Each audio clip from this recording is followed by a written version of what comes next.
Hey guys, welcome back to another video. So today we are continuing the adventures of Sherlock Holmes.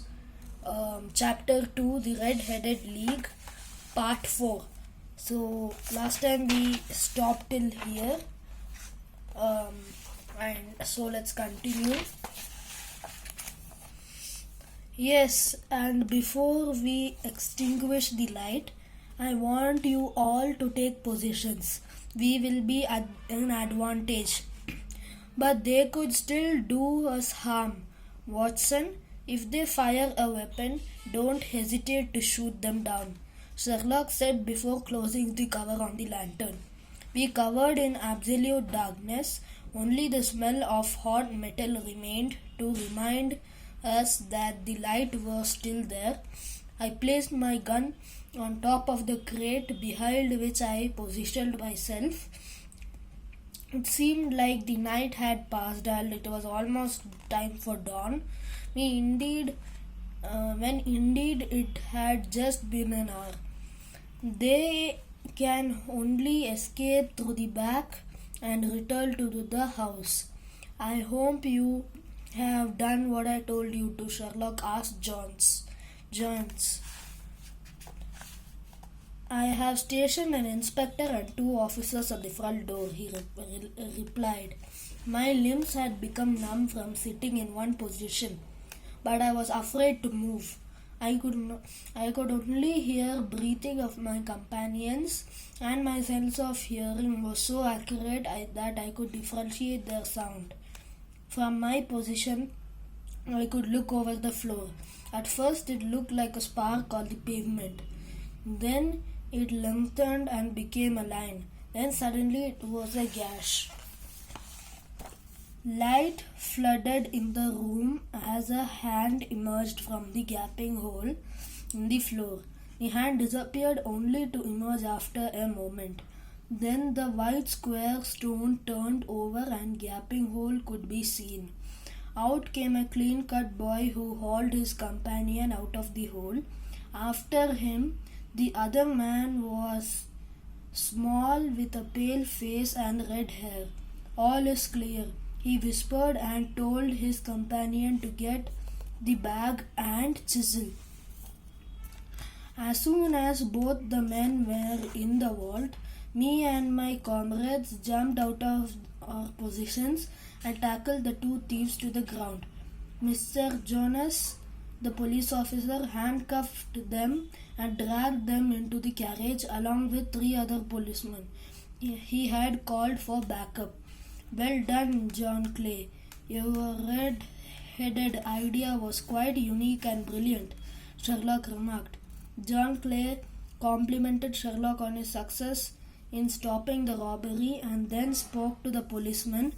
Please do not touch me with your filthy hands. I have royal blood in me. And whenever you speak to me, you should say sir and please. The inspector replied, all right, sir. Will you please march upstairs? The cab is waiting to carry your highness to the police station.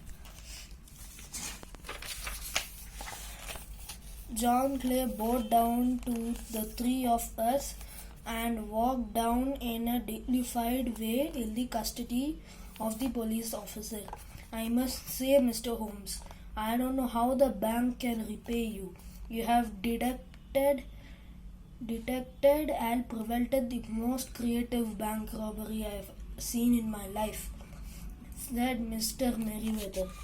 I have had some expenses while pursuing this case, which expect the bank to refund. Other than that, I do not need anything. I'm thrilled I got to work on the case as unique and fun as this one, Sherlock returned. After bidding farewell to our company of the night, we left for home. On the way back, Sherlock gave me details of how he had caught the infamous John Clay, a well-known thief. Sherlock had his suspicion from the day he heard Mr. Wilson's assistant agreed to work for half the wage. since the sole purpose of the Red-Headed League was to get the poor pawnbroker out of the house. It meant they were digging something to somewhere. But how did you guess the motive? I asked. Very simple. If there had been a woman living in the house, I would have suspected something vulgar. Mr. Wilson's business was not a profitable one, so there was nothing of interest in the house. I felt it had to be something out of the house, and it hit me that the assistant would go down to the cellar many times. Sherlock continued that he had trapped a pavement to see if the tunnel ran forward or backward. By taking a stroll around the area, he was able to understand that the robbers were digging a tunnel to the bank. The rest was as simple as Sherlock making a few calls and asking questions. I congratulated Sherlock on another victory and smiled. We reached Baker Street and bid farewell to each other and to an amazing case. So this is the end of chapter 2, the Red-Headed League. So in the next episode or the next part, I'll come with the adventure of Sherlock Holmes, chapter 3, a case of identity.